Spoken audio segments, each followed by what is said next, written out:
Amerika-Xitoy munosabatida ko'rilayotgan yiriklik va suhbatlar yaqindan buyon har qaysi axborot sohasining diqqat nazarida bo'lib kelayotgan bo'lib, har ikki tarafning o'z oldiga, shuningdek o'ziga yarasha tayyorlikda bo'layotganligi buningdagi muhim nuqtalardan hisoblanadi. Amerika hukumatining ana shu xildagi tayyorligining biri Amerika Davlat Majlisidagi Cumhuriyetçi va Demokratchi partiya a'zolarining o'rtaq hamkorligida vujudga kelgan Amerika-Xitoy strategiyalik raqobat favqulodda komitetining rasmiy qurilishida aks etdi.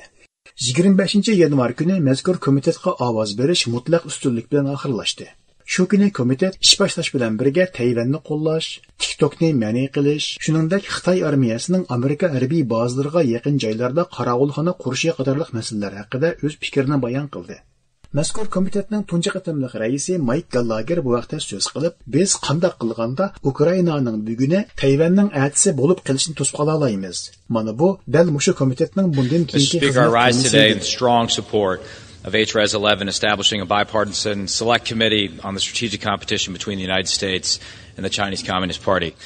In 1946, a great Wisconsinite, George Kennan, argued that dealing with the Soviet threat was George Will imzosidagi obzor maqolasida ko'rsatilishicha, Amerika Avam palatasining raisi, Amerika hukumat sistemasidagi 3-nomerlik shaxs bo'lgan Kevin McCarthy o'tgan yildagi o'rta mezgillik saylamda o'zining mushundaq bir komitetni qurish planining borligini, bu planni har ikki partiya a'zolarining zo'r kuch bilan qo'llayotganligini ta'kidlagan edi.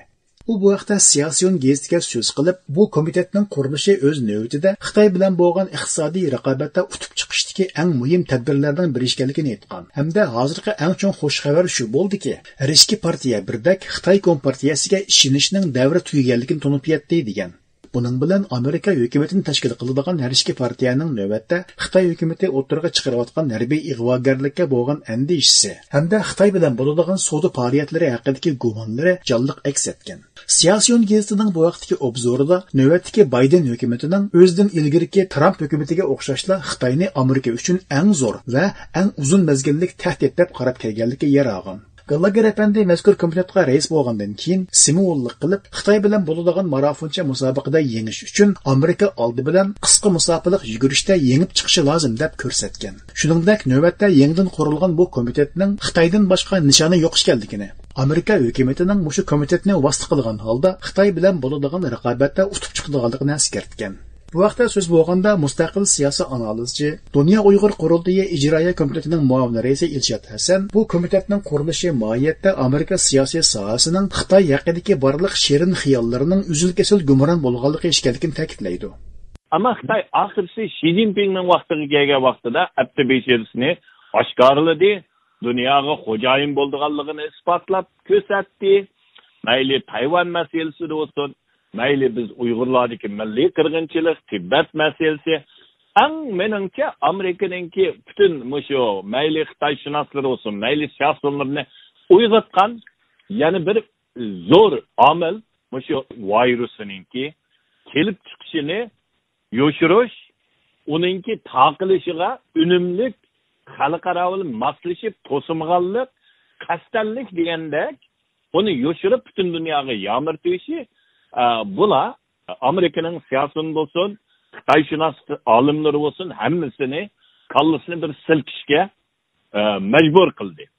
Shuning bilan Amerika 2016dan keyin 19gacha ikki taraf yana Xitoyparast olimlari, siyosatchilar bilan Xitoy qarshi siyosat olimlarining orasida keskin bir kurash bo'ldi. Masalan, bizning masalamiz oldiga chiqdi. Ama ikki taraf angdigidek kuchli ilib mangildi. Lekin 19dan keyin bu virusdan keyin Xitoyni yaqilaydiganlarni nayta ojiz ahvolga tushib qoldik. Shuning uchun parlamentning ichida bunda bir tashkilotningki bir komitetning qurilishi, burun yana bir komitet var, hammamiz bildigan, yana CICC deydi. Ular burun bo'lsa asosiy jihatdan kishilik huquq qatorliq bu tarafga asos nuqta qilgan.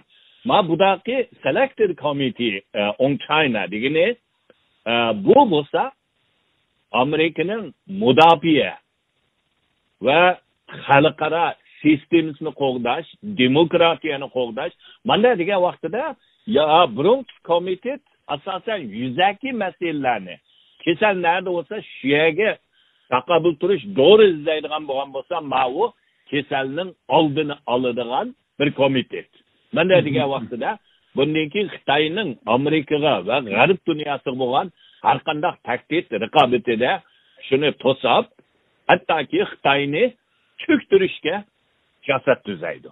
Washington pochtasi gazetining bu vaqtdagi obzorda aytilishicha, bu yil 38 yoshga kirgan Mike Gallagher o'zining Amerikadagi dongliq oliy maktablarda o'qiganligi bilan emas, balki o'zining Xitoy haqidagi kaskin maydoni bilan Amerika siyosiy sohasida hurmatga muyassar bo'lib kelgan. U o'zining Amerika dengiz armiyasidagi 7 yillik xizmati, arabcha o'rganganligi, shuningdek o'zgacha siyosiy tafakkurga ega bo'lishi bilan izchil turda har sohaning maqtashiga erishib kelgan. Shunga Avam palata a'zosi Kevin McCarthy bu qatimqi komitetga ovoz berishda Mike Gallagherni raislikka ko'rsatganda u hech qanday qarshilikqa duch kelmagan. Washington pochtasi gazetining obzorida aytilishicha, komitet raisi Mike Gallagher izchil Ukraina urushida daryo bo'lib oqqan qonla va bu urushning iqtisodiy jihatdagi vayronchiligini ko'p qatim tilga olgan. Shuning bilan birga bu xildagi urush Tayvanda portlaganda buning badali Ukraina urushidimi egri bo'ladiganligini.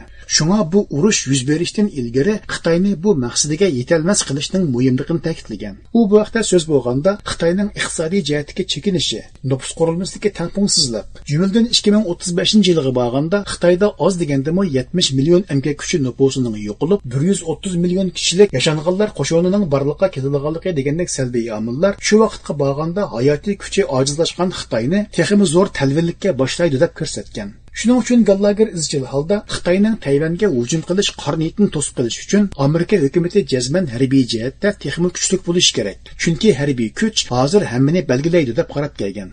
Bu vaqtda so'z bo'lganda Iljat Hasan bu xil yangi yuzlanishning o'ttirg'i chiqishidagi sabablar qatorida virus vabosi, Uyg'ur qirg'inchiligi degandek sabablarni tilga oldi. Shuningdek, Amerika Davlat Majlisida Xitoyga qarshi mushundaq bir kuchli komitetning qurilishi o'z navbatida Uyg'ur davosi uchun ba'zi foydali sharoitlarga yo'l ochishi mumkinligini ta'kidlaydi. Endi buning Uyg'urga bizga nima qanday bir narsa ip keladi degan vaqtida albatta biz bu siyosatlarningki bir qismi hozir. Garchi bizga bak ostidak, bizga bak ojizdek ko'ringan bo'lsa-mu, lekin davlatlararo munosabatida bular qadam-qadam bosqichma-bosqich siyosat tuzab, xuddi Sovet bilan Amerika 69 yilda Sovet ag'dirildi. Shuning o'xshash tayyorlik kerak. Shuning uchun Amerika endi bu siyosatni tuzdi. Bizga albatta foydasi bor, foydasi jiq. Ammo o foydalari shu zaman balki bizga kelmasligi mumkin. Ammo lekin bu bir fursat. Bu fursat balkim Sovetga o'xshash 10 yil, 15 yil ilishish mumkin yoki xuddi Nazi Amerika bevosita urushga kirganga o'xshash yoki 5 yil, 4 yil o'tib qolishi mumkin. Mayli 5 yil, 10 yil bo'lsin, 5 yil, 3 yil, 4 yil bo'lsin, hammasi bizningki oldi bilan tayyor bo'lishimizni talab qiladi. Biz burundan deb kelyapmiz, bola yig'lamasa ana emchak samaydi. Bu bizning Uyg'urning tamsili maqolasi. Shuning uchun biz bunda komitetning qurilibdi, Xitoyga taqabul turdiga deb qarab turmasdan, ya'ni davomli davoyimizni bularga yetkazishimiz kerak, anglitishimiz kerak. Garchi burun bizning gapimizni anglagan vaqtida bular azroq g'alati his qilgan bo'lsa, hozir ularning dalil olib chiqqanligidan uningki dalil isbotning borlig'ini his qildi. Shuningga hozir bizning gapimizni anglagan vaqtida astoydillik bilan anglaydi. Burunqidek g'alati tuyulmaydigan bo'lyapti. Shuning uchun biz texmo ilmiy yusunda, texmo bularni qoyil qilarlik usullar bilan, dalillar bilan aynan dunyoga qanday tahdid, qanday o'yin o'ynayotganligi, qanday aldamchilik qilayotganligini to'kish va o'zimizning dardini anglitib, Uyg'urlarningki krizisda jon talishayotganligini bildirib, bizga eng cho'ng milliy manfaat uchun akaldirish uchun tirishishimiz lozim. Bular bilan munosabatni bog'lashimiz lozim. Shu orqali ham fidokorlikni ko'rsatishimiz lozim. Ma'lum bo'lishicha, bu qatim Amerika Xitoy strategiyalik raqobat favqulodda komitetining qurilishini ovozga qo'yganda, Cumhuriyetchilar partiyasining bo'lganlar mutlaq ko'p sonli egidigan. Qarshi ovoz beruvchilardan ko'p qism bo'lsa, demokratchilar bo'lgan. Ammo navbatda bu hol birdek Amerika siyosiy sohasidagi Xitoyga qarshi o'rtaq kayfiyatning bevosita inkosi deb qaralayotganligi ma'lum.